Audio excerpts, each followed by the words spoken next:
నాయుడు గారు ప్రతిసారి ఒక మాటనైతే చెప్తా ఉంటారు. అదేంటంటే హైదరాబాద్‌కి నేను ఫౌండేషన్ ఇస్తే, సైబర్ టవర్స్ కట్టి నేను ఫౌండేషన్ ఇస్తే, తర్వాత వచ్చిన వైఎస్ రాజశేఖర రెడ్డి గానీ, కిరణ్ కుమార్ రెడ్డి గానీ వాళ్ళు ఆ యొక్క హైదరాబాద్ డెవలప్‌మెంట్‌ని కొనసాగిస్తూ వచ్చారు.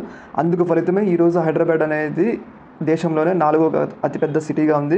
సౌత్ ఇండియాలోనే 2వ అతిపెద్ద ఐటీ సిటీగా ఉంది. దాన్ని అలా కొనసాగించడం ద్వారానే హైదరాబాద్ అనేది ఈరోజు ఇంత పెద్ద నగరంగా మారింది. కాకపోతే జగన్మోహన్ రెడ్డి నేను అమరావతిలో రాజధాని సిటీ ఫౌండేషన్ ఇస్తే ఆయన మాత్రం దాన్ని కొనసాగించకుండా ధ్వంసం చేశారు.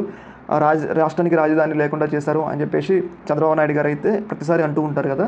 అయితే రీసెంట్గా సీఎం చంద్రబాబు నాయుడు గారు కూడా ఇదే కోవలోకి చెందుతున్నారు. ఎందుకంటే ఇప్పుడు జగన్మోహన్ రెడ్డి తెచ్చిన కొన్ని పథకాలు ఉన్నాయి. అవి మంచివో చెడివో అవి సెకండరీ. కాకపోతే అవి ప్రజల్లోకి అయితే బాగా వెళ్ళిపోయినాయి. ప్రజలు దాన్ని అయితే వ్యతిరేకించట్లేదు. ఎగ్జాంపుల్ ఏంటంటే రీసెంట్గా రేషన్ వాహనాలు ఉన్నాయి కదా, రేషన్ వాహనాన్ని రద్దు చేస్తూ ప్రభుత్వం ఒక నిర్ణయం అయితే తీసుకుంది. దీని మీద అయితే కొన్ని భిన్నాభిప్రాయాలు అయితే వ్యక్తమవుతాయి. ఎందుకంటే ఆ రేషన్ ప్రజల ఇంటి వద్దకే వెళ్ళి ఇవ్వడం అనేది ఒక మంచి విషయం. అది అంటే ప్రజలకి ఒక మంచి ఇంటి దగ్గరికి వెళ్ళి వాళ్ళు చాలామంది వృద్ధులు ఉంటారు కదా, వాళ్ళు రేషన్ షాపుల దగ్గరికి వెళ్ళి ఆ రేషన్ బియ్యం తెచ్చుకోవాలంటే చాలా ఇబ్బంది పడతారు కదా.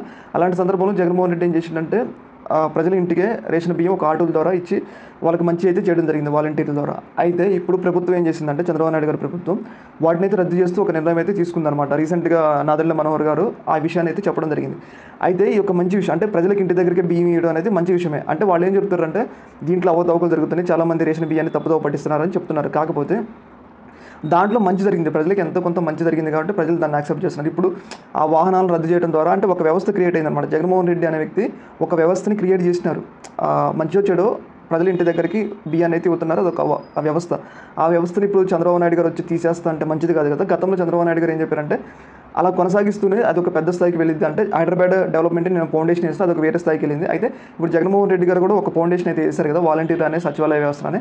దాన్ని అలానే కొనసాగించండి. ప్రజలకు అలవాటైన ప్రజల నుంచి మంచి ఫలితాలు మంచి స్పందన వస్తుంది కాబట్టి అలాగనే కొనసాగించాలనేది నా అభిప్రాయం. ఈ రేషన్ డీలర్లు తీసివేయడం వల్ల ఏమైందంటే రేషన్ ఆటోలు తీసివేయడం వల్ల ఏమవుతుందంటే మళ్ళీ ప్రజలు ఎప్పటిలాగే పాత రోజుల్లాగా ఆ సైకిళ్ళ మీద బైకుల మీద ఆ రేషన్ దగ్గరికి వెళ్ళి అక్కడ మళ్ళీ ఎప్పటిలాగే నిలబడి క్యూలో నిలబడి రేషన్ తెచ్చుకోవడానికి మళ్ళీ అంటే పాత రోజులు మళ్ళీ వస్తాయి అన్నమాట. అంటే ఇంటి దగ్గరికి ఇచ్చే రేషన్ ఆటో మళ్ళీ అక్కడికి వెళ్ళి మళ్ళీ క్యూలో నిలబడి రేషన్ తెచ్చుకోవాల్సిన అవసరం అయితే ఉంటుంది. అంటే ఒక మంచి పథకాన్ని తెచ్చినప్పుడు అటు వాళ్ళైనా వీళ్ళైనా కానీ గౌరవించి దాన్ని ముందుకు తీసుకెళ్లాలనేది నా అభిప్రాయం. దీని మీద మీ అభిప్రాయం తెలియజేయండి. Thank you.